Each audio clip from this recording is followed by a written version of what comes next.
Waqt l-aħħar laqgħa tal-MCSD ingħata rendikont tal-ħidma li qed issir għat-tfassil ta' Viżjoni Malta 2050. Hawnhekk il-Ministru għall-Ekonomija, Intrapriża u Proġetti Strateġiċi Silvio Xkembri spjega li fi ftit ġimgħat oħra Viżjoni Malta 2050 se tkun qed tiġi ppreżentata lill-Kabinett wara tkun miftuħa għal konsultazzjoni pubblika. Kellna laqgħa oħra twila ta' konsultazzjoni fih dan l-MCSD kienet laqgħa pożittiva ħafna fejn komplejna nibnu fuq il-ħafna tajjeb li diġà din nippreżentaw u wkoll sabiex naraw fejn iridu nkomplu ntejbu sabiex fl-aħħar mill-aħħar inkunu f'pożizzjoni nippreżentaw din il-viżjoni li mbagħad terġa' tmur ukoll għal konsultazzjoni pubblika, però li fl-aħħar mill-aħħar tkun viżjoni li tirrappreżenta l kulħadd u li tolqot il kulħadd. Dak huwa lan ta' dan il-gvern li jmexxi viżjoni li ma tkunx ta' ministeru wieħed jew ta' gvern wieħed, imma viżjoni ta' poplu Malti wawċi sħiħ.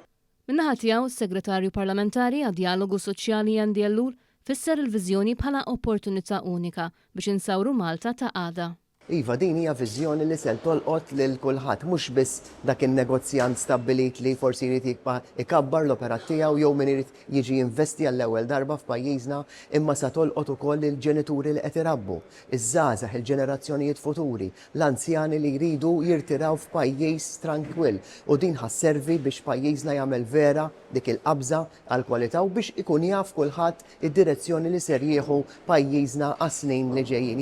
Il-Chairperson tal-MCSD, il-Perit David Xwireb, spjega li wara diversi laqat interni fiħdan l-MCSD din kienet it-tielet laqa formali fejn il-Gvern ippreżenta l-andament tal-iżvilupp ta' Viżjoni Malta 2050.